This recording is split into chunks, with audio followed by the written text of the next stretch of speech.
Good morning to all of you. Welcome to our channel. Previous videos में हमने limit test के ऊपर हम डिस्कशन कर रहे थे और हमने क्लोराइड, सल्फेट, आयरन, आर्सेनिक के ऊपर डिस्कस किया था। आज हम अपनी इस वीडियो में हेवी मेटल्स की लिमिट टेस्ट के ऊपर डिस्कस करेंगे। फ्रेंड्स, हेवी मेटल्स क्या होते हैं? हेवी मेटल्स वो मेटल्स होते हैं जो इसका मोलिकुलर मास जो है बहुत ज़्यादा होता है और उनको डिकम्पोज करना बॉडी के लिए ईजी नहीं होता है, उनको मेटाबॉलिज्म इतना ईजी नहीं होता है, जिसकी वजह से वेरियस बॉडी ऑर्गन फेल्योर का कैंसर कॉजिंग एजेंट्स ये होते हैं और फिजियोलॉजिकल डिजॉर्डर्स प्रोड्यूस करने लग जाते हैं। ठीक है, मैनी अदर ऑर्गन फेल्योर्स भी इसमें होते हैं। ठीक है, तो इस कारण इसी वजह से जो है हम फार्मास्यूटिकल सब्सटेंसेस में हेवी मेटल्स के लिए लिमिट टेस्ट परफॉर्म करते हैं और इसी वजह से जो है वेरियस फार्माकोपियाज में हेवी मेटल्स का लिमिट टेस्ट दिया गया है कि हम पर्टिकुलर कंपाउंड में, सब्सटेंस में, फार्मास्यूटिकल एजेंट्स में उसको हेवी मेटल्स की कंसंट्रेशन को क्वांटिफाई कर सकें, लिमिट कर सकें।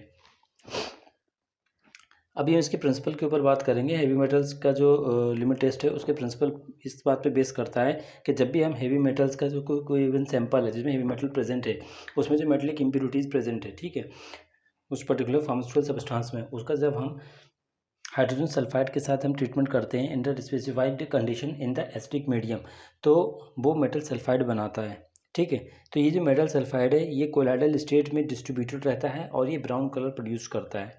ठीक है, this test is compared with the standard prepared solution using a lead solution as the standard heavy metal.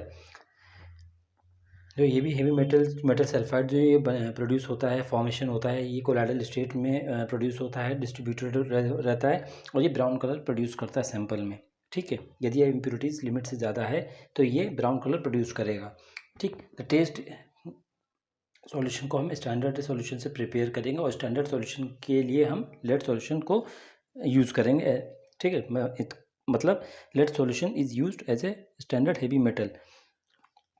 The metallic impurities in the substance is expressed as a part of the lead per million part of the substance. मतलब जो lead की जो इसमें जो हमारे metallic impurities है, जो भी हेवी मेटल की इम्प्योरिटीज़ है, उसको एक्सप्रेस करेंगे हम as a part of lead per million part of substance. मतलब एक लेड के एक पार्ट में, 1 mg के पार्ट में हमारे कितने पार्ट्स जो है उस पर्टिकुलर हेवी मेटल के प्रेजेंट है। द यूजुअल लिमिट जो है हमारा as per Indian pharmacopoeia is 20 ppm।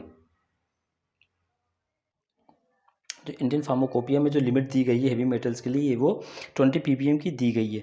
Metals that response to this test are lead, mercury, bismuth, arsenic, antimony, tin, cadmium, silver, copper, molybdenum generally found as impurities in the pharmaceutical substances. जो हमारे pharmaceutical substances है और जो हमारे pharmacopoeias हैं, ठीक है, उसमें जो मेटल्स की हेवी मेटल्स के बारे में बताया गया, वो मेटल्स कौन कौन से हैं एक बार फिर से देखते हैं। लेड है आपका, हेवी मेटल लेड है, मर्क्यूरी है, बिस्मथ है, आर्सेनिक है, एंटीमोनी है, टिन है, कैडमियम है, सिल्वर है, कॉपर है, मोलिब्डेनम है। ये सारी जो इम्प्योरिटीज़ इसमें जो प्रेजेंट होती हैं, ये फार्मास्यूटिकल सब्सटेंस में थ्रू डिफरेंट सोर्सेज, चाहे इक्विपमेंट हो, क्योंकि इक्विपमेंट से भी हेवी मेटल्स का यूज़ किया जाता है और वहाँ से भी ये लिंचिंग या थ्रू ड्यूरिंग वॉशिंग और ड्यूरिंग मैन्युफैक्चरिंग प्रोसेस ये धीरे धीरे लीचिंग इसमें से हो सकती है। ठीक है, हालांकि हमारे जो फार्मास्यूटिकल सब्सटेंस इक्विपमेंट्स यूज़ किए जाते हैं, जिनके जो मटेरियल ऑफ कंस्ट्रक्शन है वो इस तरह से होती है कि उनमें से कोई भी मेटलिक पार्ट है या मेटलिक जो मटेरियल ऑफ कंस्ट्रक्शन है वो कभी भी लिंचिंग या जो के थ्रू जो है फार्मास्यूटिकल इंग्रेडिएंट्स के साथ मिक्स ना होने पाए, इस तरह का वो डिज़ाइन किया जाता है, इस तरह का मटेरियल ऑफ कंस्ट्रक्शन यूज़ किया जाता है। अब देखिए रिएक्शन है हेवी मेटल्स प्लस H2S यानी हाइड्रोजन सल्फाइड। ये जब एसिडिक मीडियम में हम इसको ट्रीट करेंगे एक दूसरे के साथ, तो ये मेटलिक सल्फाइड बना लेगा, हेवी मेटल्स, हेवी में सल्फाइड्स ऑफ हेवी मेटल्स। ठीक है, अब इसकी प्रोसीजर की अगर हम बात करें तो एक्चुअली आईपी के साथ जो है, आईपी में इंडियन फार्माकोपिया में 3 मेथड्स बताए गए हैं limit test for the heavy metals. Method A, method B, method C. Method A में क्या है? It is used for those substances which yield the clear colourless solution under specified conditions. Method A में जो है एक specified conditions में जो है substance clear colourless solution produce करेगा। मेथड बी में वो सब्सटेंस हैं जो क्लियर कलरलेस सॉल्यूशन प्रोड्यूस नहीं करेंगे। ठीक है। एंड थर्ड मेथड है, it is for those substances which producers clear colourless solution with the sodium hydroxide medium. Method C में जब हम जो है अल्कलाइन मीडियम के साथ यानी सोडियम हाइड्रोक्साइड मीडियम के साथ हम जब ट्रीट कर रहे हैं तो वो क्लियर कलरलेस सॉल्यूशन प्रोड्यूस करेगा। अब the reagents like the acetic acid, ammonia, hydrogen hydrochloric acid, nitric acid, potassium cyanide and sulphuric acid reagents should be lead free and are designated at SP reagents, special reagents. तो हम जो भी reagents इसमें use करेंगे like acetic acid है, ammonia है, hydrochloric acid है, nitric acid है, HNO3, KCN, potassium cyanide and sulphuric acid, ये सारे के सारे लेड फ्री होने चाहिए। इनमें लेड के पार्ट लेड की जो है मात्रा बिल्कुल भी नहीं होनी चाहिए, लेड होना ही नहीं चाहिए इसमें। और ये डेजिग्नेटेड रिएजेंट्स को हम करते हैं ESP यानी स्पेसिफिक स्पेशल रिएजेंट्स, ठीक है। तो स्पेशल ग्रेड रिएजेंट्स होते हैं ये जिनका यूज़ किया जाता है। ना अब हम प्रोसीजर की बात करें for the limit test of for heavy metals as per Indian pharmacopoeia.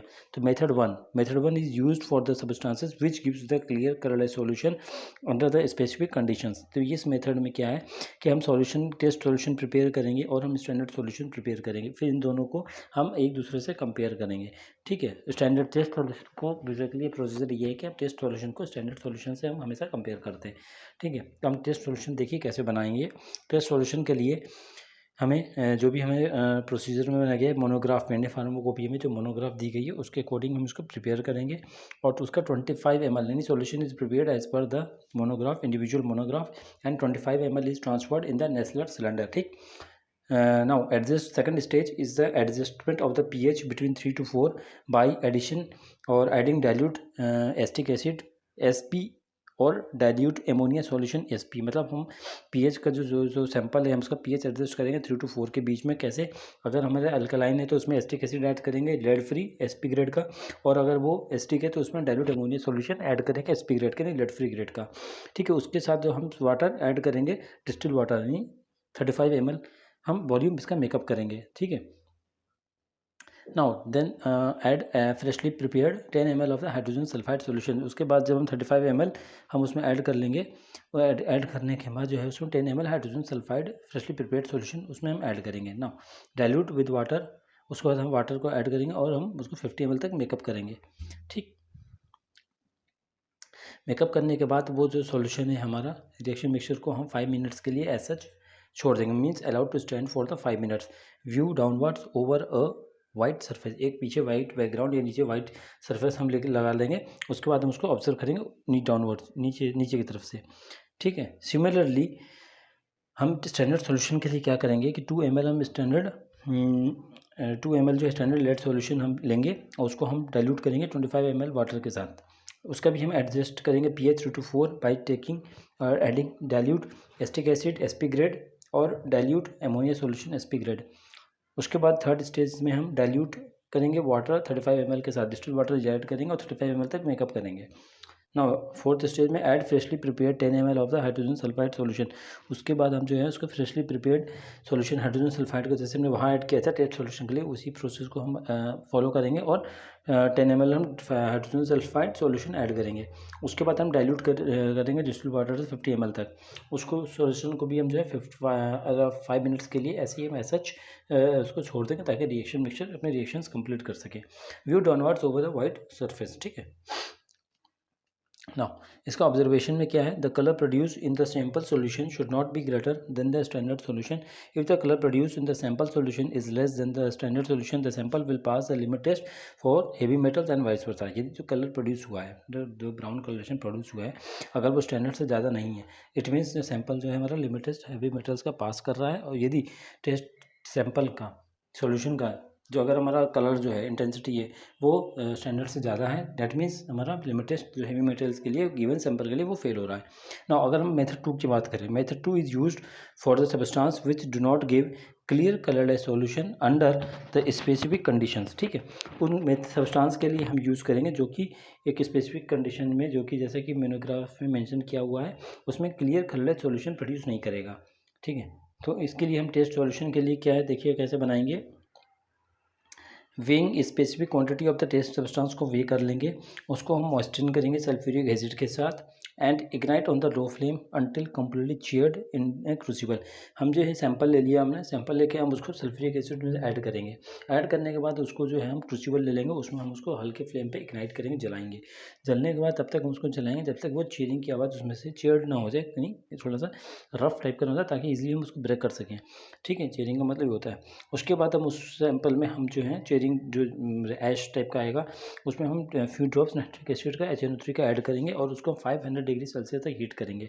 ठीक है, उस रिएक्शन को हम जो है कूल करेंगे और उसमें 4 ml जो है HCl हाइड्रोक्लोरिक एसिड उसमें ऐड करेंगे। उसको ऐड करने के बाद हम उसको इवापोरेट करेंगे ड्राइनेस तक के लिए। HCl ऐड करने के बाद हम उसमें इवापोरेट करेंगे तो ड्राइनेस। ठीक है, उसको ड्राइनेस होने के बाद उसको हम मॉइस्चर करेंगे। अगेन द रेजिड्यू बचेगा उसको हम फिर से जो है 10 ml HCl यूज़ करेंगे और रेजिड्यू को मॉइस्चराइजर की तरह मॉइस्चर करेंगे। ठीक है, and digest for the 2 minutes. उसको हम ठीक से डाइजेस्ट यानी मिक्स करेंगे 2 मिनट्स के लिए। Neutralise with the ammonia solution and make acid, just acid with acetic acid. Ammonia solution use करेंगे उसको न्यूट्रलाइज करने के लिए, और उसको जब हल्का सा एसिटिक एसिड के साथ हम उसको इस सॉल्यूशन को एसिटिक बना देंगे बस। उसके बाद जो है उसका सेकंड स्टेप में adjust the pH to from 3 to 4 and filter if necessary हो। उस जो रिएक्शन मिक्सचर है जो हमारा एसिडिक अल्कलाइन रिएक्शन मिक्सचर जो भी बनेगा उसका pH को हम 3 to 4 तक मेंटेन करेंगे, मैनेज करेंगे, एडजस्ट करेंगे, और अगर ज़रूरत होगी तो हम उसको फिल्टर भी करेंगे। Dilute with the water to 35 ml। अब हम 35 ml डिस्टिल वाटर के साथ उसको हम डाइल्यूट करेंगे। देन अगेन हम उसमें नेक्स्ट स्टेप में हम freshly prepare 10 ml hydrogen sulphide solution add करेंगे, H2S सॉल्यूशन 10 ml ऐड कर देंगे। उसके बाद हम उस रिएक्शन मिक्सचर में हम जो है डिस्टिल वाटर ऐड करेंगे अप टू 50 ml। ठीक है, 50 ml ऐड करने के बाद हम उस रिएक्शन मिक्सचर को 5 मिनट्स के लिए छोड़ देंगे। उसको छोड़ने के बाद हम उसको फिर से जो है एक वाइट सरफेस के बैकग्राउंड में हम उसको व्यू डाउनवर्ड यानी उसकी ऑब्जर्वेशन चेक करेंगे। ठीक है, नाउ सिमिलरली हम स्टैंडर्ड सॉल्यूशन बनाएंगे। अब स्टैंडर्ड सॉल्यूशन के लिए 2 ml lead standard lead solution ले लेंगे और उसको हम डिस्टिल वाटर से मेकअप करेंगे 25 ml तक। उसका भी हम जो है सिमिलरली नाउ नेक्स्ट स्टेप में हम जो है एडजस्ट करेंगे pH 3 to 4 by adding dilute acetic acid SP grade और डाइल्यूट एमोनिया SP ग्रेड। ठीक है, ताकि हम उसका pH एडजस्ट कर सकें 3 to 4 के बीच में। उसके बाद हम उसको डाइल्यूट करेंगे डिस्टिल वाटर के साथ, जो है रिएक्शन मिक्सचर सॉल्यूशन को डाइल्यूट करेंगे 35 ml तक डिस्टिल वाटर के साथ। ठीक है, उसमें हम अगेन 10 ml जो है H2S सॉल्यूशन ऐड करेंगे फ्रेशली प्रिपेयर्ड। ठीक है, that is add freshly prepared 10 ml of hydrogen sulfide solution. Now again next step, dilute with the water to 50 ml, distilled water 50 ml. Okay, now allow the to stand for the 5 minute. उसको 5 minute के लिए ऐसे छोड़ देंगे और उस Nessler cylinder को भी हम व्यू डाउनवर्ड्स देखेंगे वाइट सरफेस के बैकग्राउंड में। ठीक है, इसी तरह the colour produce in the sample solution should not be greater then that of the standard solution. If the solution colour produces in the sample solution is less than the standard solution, the sample will pass the limit test of heavy metals and vice versa. ठीक है, ये similarly ये यदि colour जो intensity standard से कम आती है तो लिमिट टेस्ट सैंपल का पास है, अदरवाइज फेल है। Now third method, what is third method? Third method is used for the substance which gives a clear colorless solution in the sodium hydroxide solution.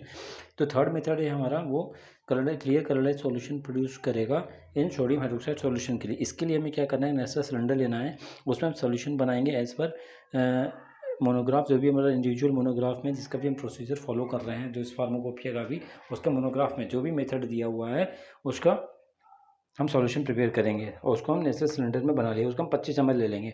ठीक है, और स्पेसिफिक या हम specific amount लेंगे sample का substance का और उसको हम 20 ml वाटर में डिस्टिल वाटर में डिजोल्व करेंगे। उसमें हम 5 ml sodium hydroxide solution dilute form में ऐड कर देंगे। यानी 20 ml वाटर लेना है, सैंपल लेना है 25 ml, उसको नेस्टर सिलेंडर में ट्रांसफर करना है, उसमें हम 20 ml डिस्टिल वाटर ऐड करेंगे और उसके बाद हम जो है हम 5 ml उसमें dilute sodium hydroxide solution add करेंगे। उसका वॉल्यूम हम मेकअप करेंगे 50 ml विद डिस्टिल्ड वाटर। ठीक है, और उसमें हम 5 ड्रॉप्स मिलाएंगे सोडियम सल्फाइड सॉल्यूशन का। वहाँ पर हम हाइड्रोजन सल्फाइड सॉल्यूशन ऐड कर रहे थे, यहाँ पे हम जो है sodium sulphide solution we are adding. Now उसको मिक्स कर लेंगे, रिएक्शन में इसको प्रॉपर्ली मिक्स कर लेंगे ग्लास रॉड से। ठीक है, और उसको 5 मिनट्स के लिए ऐसा allow to stand for 5 minutes उसको हम छोड़ देंगे view downwards over the white surface. ठीक है, now how to prepare standard solution. Now take the 2 ml of the standard lead solution. 2 ml हम स्टैंडर्ड लेड सॉल्यूशन बनाएंगे। उसका वॉल्यूम हम 50 ml डिस्टिल वाटर के साथ मेकअप करेंगे। उसमें अगेन हम जो है 5 ड्रॉप्स हम ऐड करेंगे सोडियम सल्फाइड सॉल्यूशन। उसके बाद ऐड करने के बाद जो है उस रिएक्शन मिक्सचर को मिक्स करेंगे ग्लास रॉड से and left side the reaction mixture for 5 minutes हम छोड़ देंगे। Now view downwards over a white surface. ठीक, now the colour produced in the sample should not be greater than the standard solution. If the colour produced in the sample solution is less than that of the standard solution, the sample will pass the limit test of the heavy metals and vice versa। यदि colour observation आपका similar रहेगा, यदि colour जो produce हो रहा है sample solution का वो ग्रेटर देन है, स्टैंडर्ड से ज़्यादा नहीं है, स्टैंडर्ड से ज़्यादा नहीं है, तो आपका जो लिमिट टेस्ट है वो सैंपल का पास हो रहा है। और यदि कलर जो है स्टैंडर्ड से ज़्यादा है, दैट मीन्स आपका लिमिट टेस्ट है गिवन सैंपल का फेल हो रहा है। इसका मतलब होता है कि हमें we are required sample to be filtered before send to market. तो ये हमारा हेवी मेटल्स का लिमिट टेस्ट है, बहुत इजी है और टफ नहीं है। अगर आप इसको अच्छे से पढ़ें तो आपको याद भी हो जाएगा, कोई इसमें प्रॉब्लम नहीं है। ठीक है, मेजर बेसिकली क्या है कि जो भी इम्प्योरिटीज़ है वो हाइड्रोजन सल्फाइड या सोडियम सल्फाइड के साथ मिलकर मेटलिक सल्फाइड बनाती है और उसकी की वजह से जो है कोलाइडल फॉर्म में ये डिस्पर्स स्टेट रहता है और उसी फॉर्म में ये ब्राउन कलर प्रोड्यूस करता है। यदि ब्राउन कलर को इंटेंसिटी को हमें कंपेयर करना स्टैंडर्ड के साथ। तो ये आपका रहा लिमिट टेस्ट आपका हेवी मेटल्स का। यदि आपको कोई डाउट है तो आप कमेंट बॉक्स में कमेंट कर सकते हैं। फिर मिलेंगे दूसरे वीडियो के साथ, तब तक के लिए नमस्कार, तब तक के लिए थैंक यू, गुड बाय।